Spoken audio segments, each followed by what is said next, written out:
Hello dear students, welcome to maths study. आज करने वाले हैं हम लोग एक्सरसाइज 3.3। लास्ट लेक्चर्स पे 3.2 को कंप्लीट किया हुआ था।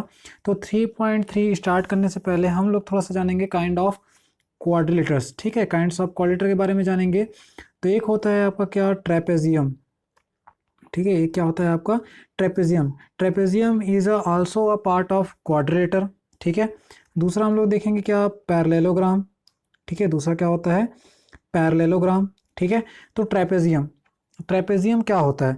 ट्रेपेजियम मतलब ये होता है कि आपके पास अगर कोई इस टाइप का डायग्राम मिले जिसमें से उनका कोई भी दो साइड कैसा हो, पैरेलल हो। ठीक है, उनका कोई भी दो साइड कैसा हो, पैरेलल हो। ठीक है, और रिमेनिंग दो साइड कैसे हो, इंटरसेक्टिंग पॉइंट हो, इंटरसेक्टिंग लाइन हो, तो वो होता है आपका क्या, ट्रेपेजियम। जैसे कि मैं यहाँ नेम डिनोट कर रहा हूँ, ए बी सी डी। तो यहाँ से ए बी और सी डी क्या है, दोनों पैरेलल है। इनको हम कितना भी आगे प्रोड्यूस करें, ये एक दूसरे को इंटरसेक्ट नहीं करेगा। ठीक है, लेकिन ए डी और सी डी इनको प्रोड्यूस करें तो देखिए एक थोड़ा सा क्या है, इंक्लाइंड है, मतलब झुका हुआ है, वो कहीं ना कहीं एक दूसरे को क्या करेगा, इंटरसेक्ट करेगा। इसलिए ये क्या है आपका ट्रेपेजियम। ठीक है, ये क्या है आपका ट्रेपेजियम। तो याद रखना, अगर कोई भी दो साइड जो है पैरेलल हो तो वो क्या होता है आपका ट्रेपेजियम होता है। ये भी कितने साइड से मिलके बना हुआ है, चार साइडें हैं, फोर साइडें हैं, इसलिए क्या है ये आपका ट्रेपेजियम है। इसके फॉर्मूले के बारे में हम आगे डिस्कस करेंगे। ठीक है, बस अभी इतना ही याद रखना कि ट्रेपेजियम होता क्या है। देन बात करते हैं पैरेललोग्राम का। पैरेललोग्राम के लिए बच्चा याद रखना कि इनके दो पेयर, ठीक है, ये एक वन पेयर हो गया, ये इक्वल होने चाहिए, और ये दूसरा पेयर जो है ऐसे पैरेलल होना चाहिए। ठीक है, इस तरीके से क्या होना चाहिए, पैरेलल होना चाहिए। तो ये होता है आपका क्या, parallelogram. A B C D, ये कैसा होता है, ए बी जो है ना सी डी के इक्वल में होगा, ए डी जो है किसके इक्वल में होगा, बी सी के इक्वल में होगा। तो ये होता है पैरेललोग्राम, मतलब एक दूसरे का अपोजिट साइड कैसे होना चाहिए, इक्वल होना चाहिए। ठीक है, ये रही फर्स्ट प्रॉपर्टी की, अपोजिट साइड क्या होना चाहिए, पैरेलल होना चाहिए। ठीक है, मतलब A B parallel C D और A D parallel B C. दूसरा कंडीशन ये होता है इसमें कि इसका अपोजिट एंगल, एंगल ए और एंगल सी कैसे होगा, इक्वल होगा। अपोजिट एंगल क्या होगा, एक दूसरे का इक्वल होता है। एंगल जो है ए जो है एंगल सी का इक्वल, एंगल डी जो है किसके इक्वल में होगा, एंगल बी के इक्वल में होगा। ये दूसरी प्रॉपर्टी है किसका, पैरेललोग्राम का। ठीक है, अगर इस पैरेललोग्राम में हम अगर इसका डायगोनल, डायगोनल मतलब दो वर्टिक्स को ज्वाइन करना, नॉन कॉन्सिक्यूटिव वर्टिक्स। ठीक है, दो वर्टिक्स को अगर जैसे ज्वाइन कर लें तो ये जब एक दूसरे को इंटरसेक्ट करते हैं, ठीक है, ये एक दूसरे को क्या कर रहे हैं, इंटरसेक्ट कर रहे हैं, तो ये जब इंटरसेक्ट होते हैं ना तो इक्वल पार्ट में डिवाइड करते हैं। मतलब ये अगर ये इनका इंटरसेक्टिंग पॉइंट है तो ये जो है ओ सी, ये वाला पोर्शन ओ सी किसके इक्वल में होगा, आपके ओ ए के इक्वल में होता है। ठीक है, ओ डी जो है ओ बी के इक्वल में होगा। तो इनकी ये प्रॉपर्टी रही किसका, पैरेललोग्राम का। ठीक है, किसकी प्रॉपर्टी रही ये, पैरेललोग्राम की प्रॉपर्टी हो गई। देन और एक चीज़ सुनो, पैरेललोग्राम में अगर आपको पैरेललोग्राम का, ठीक है, एरिया, ठीक है, एरिया ऑफ पैरेललोग्राम, ठीक है, सॉरी एंगल ऑफ पैरेललोग्राम, अगर आपको पैरीमीटर बोले किसका, पैरेललोग्राम का, इस पैरेललोग्राम का अगर पैरीमीटर बोले तो जो भी इनके साइड्स होते हैं, इन साइड का सम, ठीक है, इन साइड का क्या होता है, सम जो है क्या होता है आपका, पैरीमीटर ऑफ पैरेललोग्राम होता है। ठीक है, पैरीमीटर ऑफ पैरेललोग्राम होता है। तो इतनी बातें हमको थोड़ी सी जाननी थी एक्सरसाइज स्टार्ट करने से पहले, जो हमने यहाँ पर डिस्कस कर ली। चलिए अब जो क्वेश्चन नंबर फर्स्ट है उसको क्या करते हैं हम लोग, सॉल्व आउट करते हैं, जो हमने प्रॉपर्टीज अभी स्टडी की उसके अकॉर्डिंग। तो पहला क्या बोल रहा है, ये डायग्राम है आपके पास, ये डायग्राम कैसा है आपका, पैरेललोग्राम है। मतलब यहाँ पास पैरेललोग्राम है, मतलब क्या होगा आपका, ए बी जो है पैरेलल होगा किसका, सी डी का, बी सी पैरेलल होगा किसका, ए डी का। ठीक है, ये पैरेलल हो गया। अब ये पैरेलल होने के बाद यहाँ पास आपको स्टेटमेंट है ना, उसको डिफाइन करना है। पहला क्या बोला है कि ए डी जो है इक्वल होगा, तो बच्चा ये ए डी किसके इक्वल में होगा, इसका अपोजिट साइड कौन सा है, बी सी है, तो दोनों पैरेलल है, तो दोनों क्या हो जाएगा, इक्वल हो जाएगा किसका, बी सी का। तो यहाँ फिल करोगे बी सी। दूसरा देखिए आप, angle D C B, D C B, ये वाला एंगल किसके इक्वल में होगा, इसका अपोजिट एंगल कौन सा है, ए, तो हम क्या लिखेंगे, एंगल डी ए बी। ठीक है, किसके इक्वल में होता है, अपने अपोजिट एंगल के इक्वल में होता है। अभी हमने प्रॉपर्टी स्टडी किया ना, उसी के अकॉर्डिंग। ठीक है, फिर तीसरा देखो इसी में ओ सी, मैंने अभी बताया कि इनका जो डायगोनल है एक दूसरे को इंटरसेक्ट करता है ना, तो इक्वल पार्ट में रहता है। तो ये ओ सी जो है किसके इक्वल में होगा, ओ ए के इक्वल में। किसके इक्वल में होगा, ओ ए के इक्वल में होगा। और लास्ट इसमें का देखो आप, ठीक है, एक चीज़ और बताना था आप लोगों को, एक वो क्या था कि अगर आपके पास कोई ऐसा पैरेललोग्राम है, ठीक है, अगर आपके पास ऐसा कोई पैरेललोग्राम है ना, ठीक है, और उनका जो एडजेसेंट एंगल है, मतलब इन दोनों एंगल का सम कितना आना चाहिए, 180 आना चाहिए। इन दोनों एंगल का सम ये कितना आना चाहिए, 180 आना चाहिए। इन दोनों एंगल का सम कितना आना चाहिए, 180 आना चाहिए। इन दोनों एंगल का सम 180 आना चाहिए। कोई भी दो एंगल का सम, ठीक है, कोई भी दो एंगल का सम 180 आता है, मतलब ये कैसा है, आपका पैरेललोग्राम है। ठीक है, कैसा है ये आपका पैरेललोग्राम है। इन चीज़ों को थोड़ा सा याद रखना, वहाँ पास बताना था जो मिस हो गया था। ठीक है, चलिए तो यहाँ से देखिए आप लोग एंगल डी ए बी, ठीक है, डी ए बी मतलब ये वाला angle plus M angle C D A मतलब ये वाला एंगल, इन दोनों का सम कितना होगा बोल रहे, तो 180 क्या होता है ये 180, दैट मीन्स क्या, सप्लीमेंट्री। ठीक है, दैट मीन्स क्या होगा ये सप्लीमेंट्री। याद रखना, दो एंगल का सम अगर 180 आता है तो उसको क्या बोलते हैं, सप्लीमेंट्री बोलते हैं। और अगर दो एंगल का सम 90 आता है तो इसको क्या बोलते हैं, कॉम्प्लीमेंट्री। ठीक है, उसको क्या बोलते हैं, कॉम्प्लीमेंट्री बोला जाता है। क्लियर, ठीक है, ये रहा आपका क्वेश्चन नंबर फर्स्ट, जिसको सिर्फ डायग्राम और प्रॉपर्टी के बेस पे सॉल्व करने थे। ठीक है, चलिए मूव करते हैं हम लोग क्वेश्चन नंबर सेकंड पे। क्वेश्चन नंबर सेकंड यहाँ पास क्या बोल रहा है कि यहाँ आपके पास कुछ डायग्राम है जो अननोन क्वांटिटी है। ठीक है, यहाँ पास जो अननोन क्वांटिटी है उसको आपको फाइंड आउट करना है। ठीक है, अननोन क्वांटिटी मतलब एक्स वाई जेड। ठीक है, अननोन क्वांटिटी मतलब कौन सा होता है, एक्स वाई जेड, उसको फाइंड करना है अपने को। ठीक है, तो सेकंड का फर्स्ट क्वेश्चन देखिए, जो प्रॉपर्टी स्टडी की है उन्हीं के बेस पे क्वेश्चन को सॉल्व करना है। अगर आपको प्रॉपर्टी अच्छे से याद है, प्रॉपर्टी को आपने अच्छे से समझा है, तो इसको आप आसानी से सॉल्व कर सकते हो।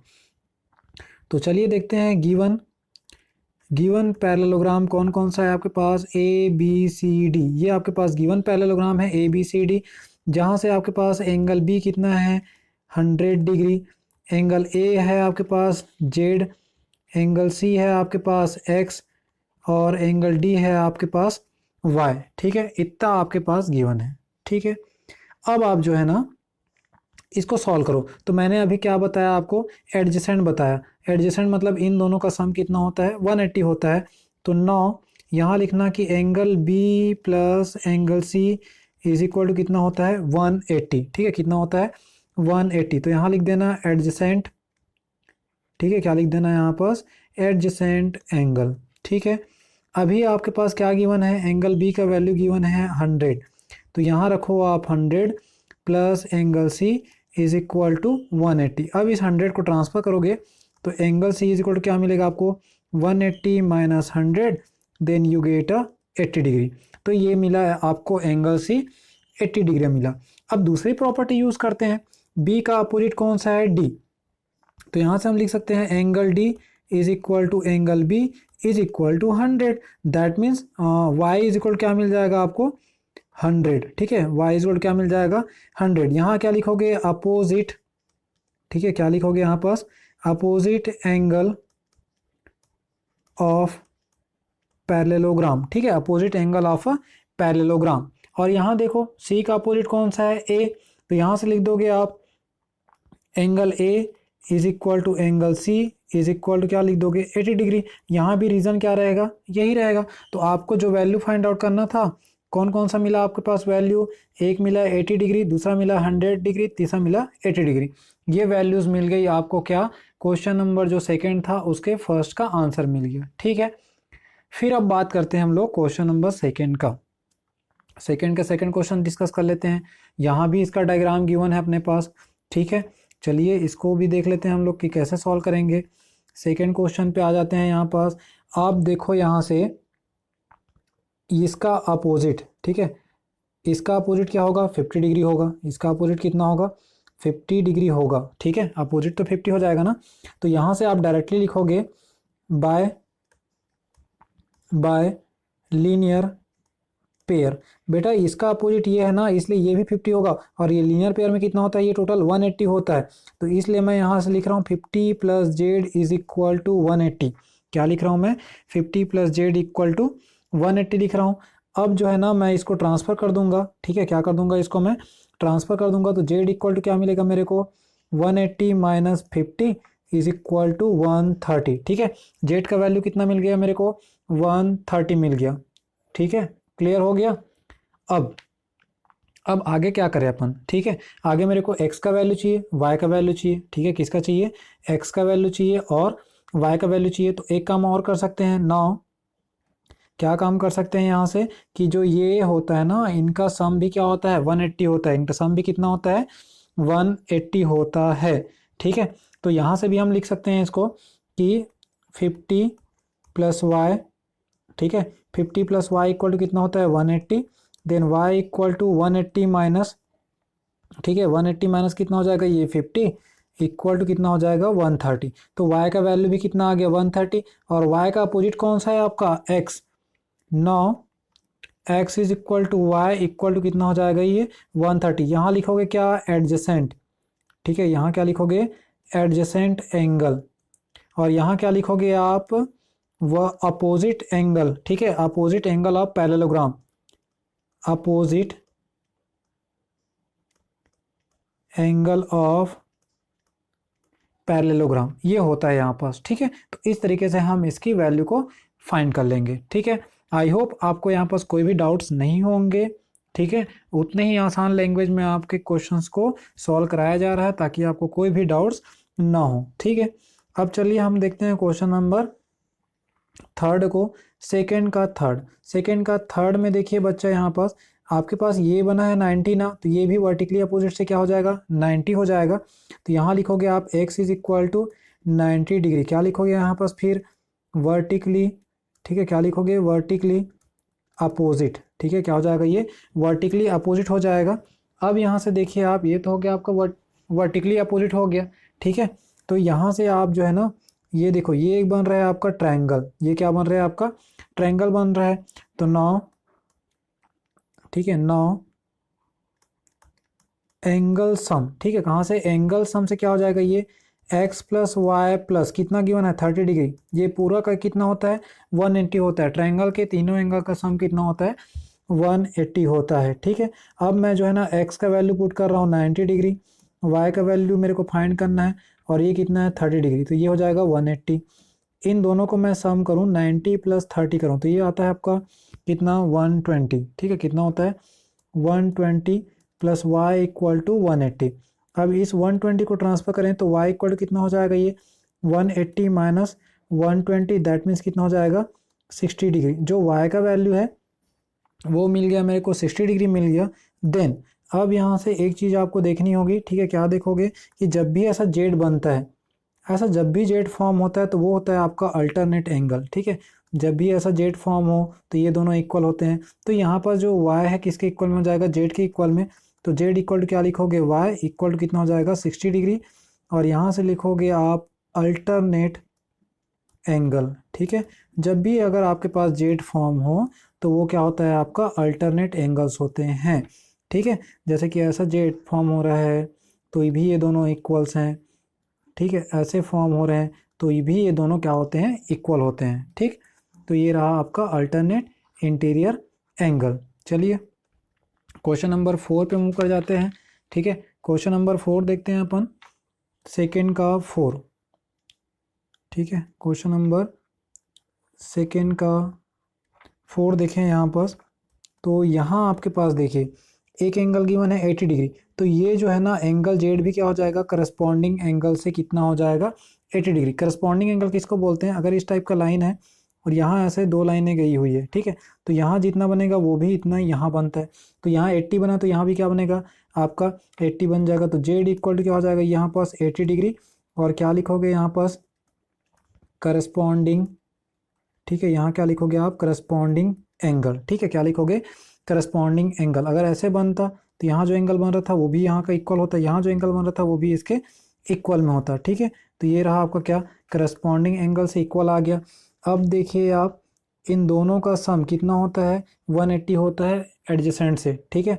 तो यहाँ से लिखोगे here x plus 80 is equal to 180, और यहाँ रीज़न क्या आएगा आपका, एडजेसेंट, ठीक है। रीज़न क्या आ जाएगा, एडजेसेंट एंगल। तो x इज इक्वल कितना हो जाएगा आपके पास 180 माइनस 80 इज इक्वल टू कितना मिल जाएगा मेरे को 100। तो x का वैल्यू कितना मिल गया मेरे को, 100 मिल गया, ठीक है। और ये दोनों वर्टिकली अपोजिट होते हैं, आपको पता ही है क्योंकि ये पैरेललोग्राम है। तो y इक्वल टू कितना हो जाएगा 80 डिग्री, और यहाँ से लिख दोगे वर्टिकली बोलता हूँ अपोजिट, ठीक है। यहाँ से क्या लिख दोगे, रीज़न इसका रीज़न आ जाएगा आपका अपोजिट एंगल ऑफ पैरेललोग्राम, ठीक है।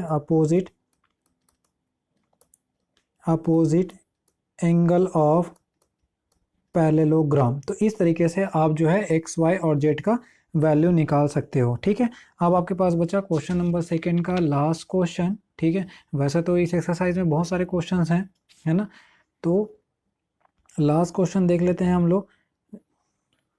चलिए 2 का 5th क्वेश्चन, लास्ट क्वेश्चन है यहाँ पर। इसको इस तरीके से अपन डिवाइड करें, इसका अपोजिट वर्टिकल होगा ये, अपोजिट साइड का एंगल हो जाएगा। तो यहाँ से क्या लिख सकते हो आप, y इज इक्वल टू 112, और रीज़न क्या लिखोगे, अपोजिट साइड ऑफ पैरेललोग्राम, क्या लिखोगे, opposite side of a parallelogram, ठीक है। अब ये मिल गया आपको, तो ये बना है आपके पास ट्रायंगल, और ट्रायंगल का सम क्या होता है 180 होता है। तो यहाँ से एंगल सम प्रॉपर्टी, ठीक है, एंगल सम प्रॉपर्टी बोल सकते हो इसको। तो क्या हो जाएगा ये 40 degree plus y plus x is equal कितना हो जाएगा ये 180, ठीक है, इज इक्वल कितना हो जाएगा 180। आप जो है ना 40 प्लस y का वैल्यू पुट करो 112 plus x is equal to कितना हो जाएगा ये 180। इसको आप ट्रांसफ़र कर दो तो x इज इक्वल कितना मिलेगा आपको 180। अब जो है ना आप 40 को और 112 को सम करोगे तो ये होता है आपका 152, ठीक है। तो ये हो जाएगा माइनस 152, देन आपको कितना मिल जाएगा ये 28 डिग्री, कितना मिलेगा 28 डिग्री एक्स का वैल्यू मिला। अब जो है आप थोड़ा डायग्राम को देखिए, फिर से ये जेड बन रहा है, ये ऐसे आया यहाँ से, ये ऐसे गया, तो ये दोनों एंगल क्या हो जाएगा, इक्वल हो जाएगा। तो एंगल जेड इक्वल टू क्या हो जाएगा, angle x is equal to 28 degree. यहाँ से क्या लिखोगे फिर से आप, अल्टरनेट, ठीक है, क्या लिखोगे यहाँ पर, अल्टरनेट एंगल, ठीक है। तो इस तरीके से आप क्वेश्चन नंबर 2 को भी सॉल्व कर सकते हो, ठीक है। आगे के क्वेश्चंस को हम कंटिन्यू करेंगे, ठीक है।